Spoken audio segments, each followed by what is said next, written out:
The latest draft proposals at the extended climate summit in Glasgow are still being discussed by delegates there.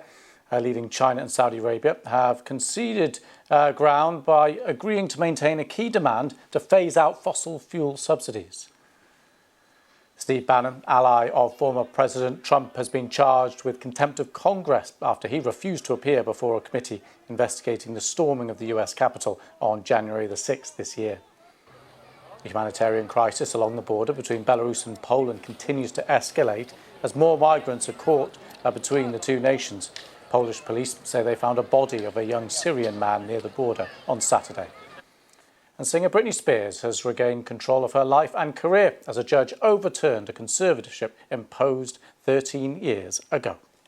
Johnson & Johnson plans to split up into two companies, separating its $15 billion a year consumer division that sells Band-Aids, Tylenol, and Johnson's baby powder from the pharmaceutical and medical devices business.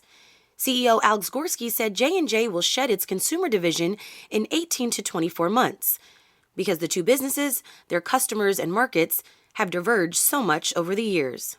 There were more than 11 million unfilled job openings in the U.S. as of November 5th, according to the job site Indeed. That exceeds the 7.4 million unemployed workers in the labor force last month. The U.S. economy has had more than 10 million job openings since June, as the tight labor market persists. And human rights groups say Facebook is stifling an independent report it commissioned to investigate hate speech on its services in India. The groups say they supplied hundreds of examples of inflammatory content and suggested ways Facebook could better police its services in the country, but that the company is delaying the process. A Facebook spokesman said it's working with an independent assessor on the report and that the goal is to be thorough, not to meet an arbitrary deadline. We start at the COP26 UN Climate Conference in Glasgow, Scotland, where negotiations are in the final phase. British officials have proposed a third draft agreement in an effort to reach a consensus. The conference was initially scheduled to end on Friday, but was extended as the second draft proposal failed to win support from developing countries over financial support for them.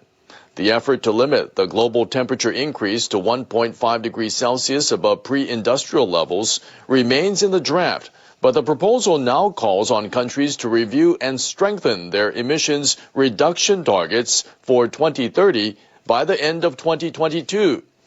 The third draft calls on countries to accelerate efforts towards the phase-out of unabated coal power and inefficient fossil fuel subsidies. The third draft also recognizes the need for support towards a just transition in consideration for emerging economies which need to continue to use coal to secure power. Britain will have the participants state their opinions on the new draft and aims to have the document adopted on Saturday. Relatives of Japanese nationals abducted by North Korea around 4 decades ago are calling for their loved ones to be returned. The family members issued the call at a meeting in Tokyo on Saturday. Japanese Prime Minister Kishida Fumio attended the gathering. Yokota Sakie was among those who appealed for help.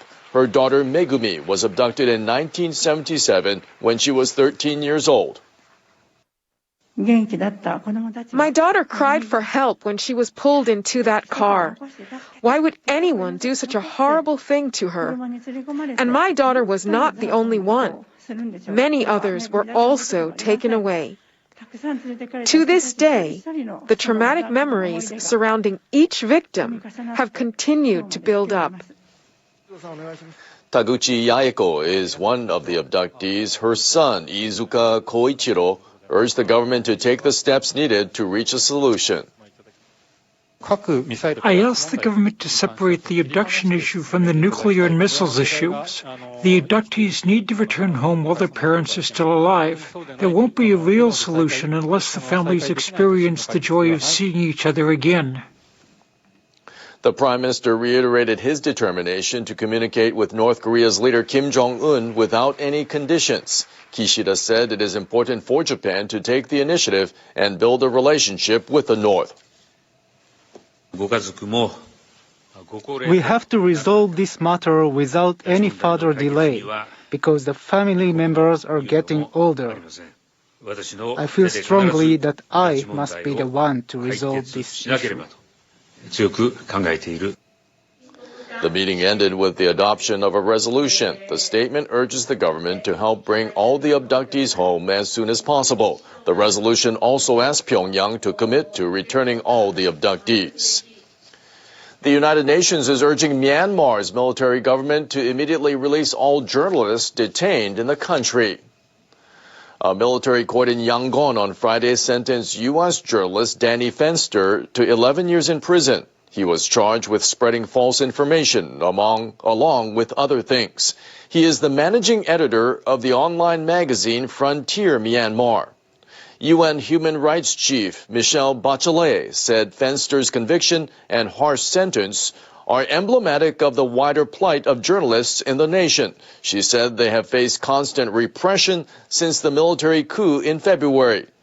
Bachelet also said Myanmar has quickly reverted to an environment of information control, censorship, and propaganda seen under past military regimes. She added people are being deprived of life-saving information by the crackdowns on journalists, as well as by internet shutdowns and restrictions on access to online and other data sources.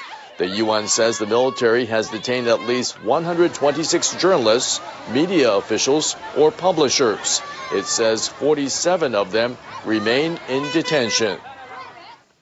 Japan's new Foreign Minister Hayashi Yoshimasa and U.S. Secretary of State Antony Blinken have agreed to strengthen the alliance between their countries to realize a free and open Indo-Pacific. Hayashi and Blinken talked for the first time on Saturday morning Japan time. They reaffirmed during their call they would work closely in responding to global issues. These include the coronavirus pandemic and climate change. Both sides strongly opposed China's attempts to change the status quo by force in the East and South China Seas. They agreed on the importance of peace and stability across the Taiwan Strait. The diplomats shared the view that their governments will coordinate closely toward the complete denuclearization of North Korea. I asked for continued understanding and cooperation on the issue of Japanese nationals abducted by North Korea. I gained Mr. Blinken's support. Hayashi said they agreed to arrange a visit to the U.S. by Prime Minister Kishida as soon as possible. Teenage sensation Fujii Sota has set another record in the Japanese board game shogi, which is similar to chess. He has become the youngest player ever to hold 4 major professional titles. Fujii won the Ryuo, or Dragon King title on Saturday. He defeated reigning champion Toyoshima Masayuki in the 4th match of a best-of-7 series. Fujii achieved his 4th crown at age 19. That's more than 3 years younger than the legendary Habu Yoshiharu, who set the previous record almost 3 decades ago. I feel honored, as this is the highest title. I want to improve my skills to live up to it. Fujii now holds the most titles among active professional shogi players. A group of Japanese car and motorcycle makers say they are making advances in research into new fuels and hydrogen engines that emit hardly any CO2. The presidents of Toyota Motor, Mazda, Subaru, Yamaha Motor, and Kawasaki Heavy Industries held a news conference at an endurance race on Saturday. The heads of Toyota and Subaru say their cars in next year's race will run on synthetic fuels made from hydrogen and carbon dioxide. Mazda's president says his company's race car will run on biofuel made from a type of algae called euglena. The leaders say they will continue to test new fuels with lower CO2 emissions. Each company is now testing unfinished technologies at motorsport events and super endurance races.